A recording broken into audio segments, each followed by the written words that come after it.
Starting now. Hello everyone. Wait, let me start again. Hello everyone, I'm Jason. I'm a software engineer and today we're going to be looking at some memes. Let's get into it. Myanmar's government is pretty fucked right now. Hello world. Oh, that's hilarious. So clearly some developer is either just starting to build out the passport site for the Myanmar government, or they pushed the wrong version of the code, as in completely wiped the site. That's hilarious. That's a pretty big screw up. Alright. Programmer when asked to explain a joke on Reddit. Programmer when asked to explain the coding documentation. Yes. Gus Fring captures the feeling quite well, I think. No dev likes to document. I think that's just a common thing at this point. Everyone knows that. Alright, we'll just move on. Accidentally opens an old project in IDE.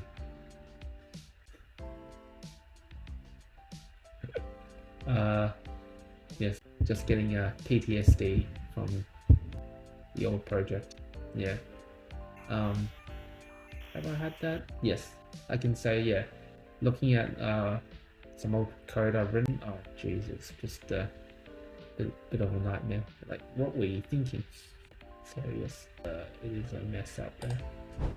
Programmers trying to get shit done. Project manager, let's review the timeline. Have you updated your Jira? Let's have another status meeting. Yeah, definitely do be like that sometimes. Yeah, you're just trying to cruise along. You know what you need to do. It's maybe complicated and you want to get through it. And then project manager obviously needs to provide updates, so then you get dragged into these meetings and that slows you down. You've completely forgotten what you were working on. You have to kind of start fresh again. So yeah, what my team actually did to try and prevent that kind of thing, we actually block out the mornings. So our whole morning is just meant to be meeting free, so at least for half a day every day you know that you're not going to be interrupted with meetings. So that worked quite well. Convert Bolly.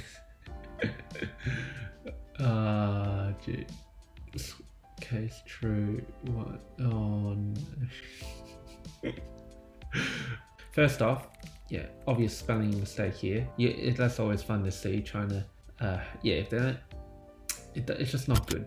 So this is meant to be Boolean, which means it's a type of data. It means true or false. This is just a super complex piece of code, and all it's doing is, if it's true, it's returning a 1, and if it's false, it returns a 0.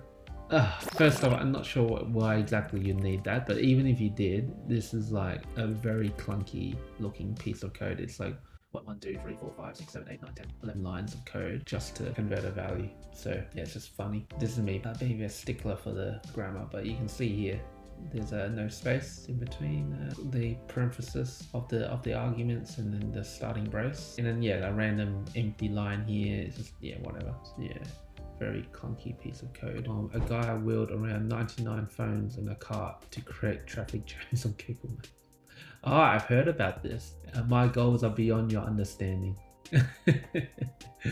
If you guys don't know how Google Maps works with the traffic feature, it's aggregating from large data sets. So from everyone who has Google Maps on their phones, which is basically everyone, Google collects data about where your phone is, right? So it's not tracking you specifically. Well, we'll get to that later, but at least it knows in this vicinity how many phones are there, and that gives it a good approximation how many people there are. They can use that to infer, okay, well, there's a lot of traffic in this area, and then giving people directions, they might say, oh, avoid this area, right? But this guy, he's got all these phones who are presumably all have Google Maps on there. So yeah, Google's saying, yeah, there's way too much traffic. So actually, maybe this guy, he's trying to get less cars down his street, make less noise. That would do the trick, because now Google Maps permanently thinks there's a lot of traffic in this area. Goals somewhat within the understanding. He doesn't even need to put it in a car. He can just leave it in his house or something. Remember this location. Okay, I'll remember that. What did I ask you to remember? But you told me this location. Machine learning, it's definitely hyped up, and it is legitimately good, but sometimes we forget it's still not, I think, quite there yet. It'd be interesting to see if these kind of mistakes still happen with the newer tech like ChatGPT or Bard or whatever it is. All right, next one. The more help we get, weaker we become. With this software, we shall fly to the moon and back. Help me, please. I can't exit.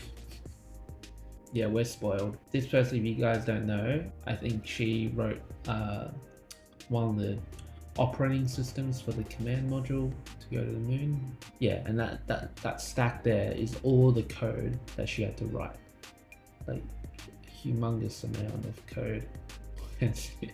Nowadays, because of the pioneers before, we can, build using the tools that have already been built by previous people. Some basic things like using Vim. Vim's like a text editor for Bash.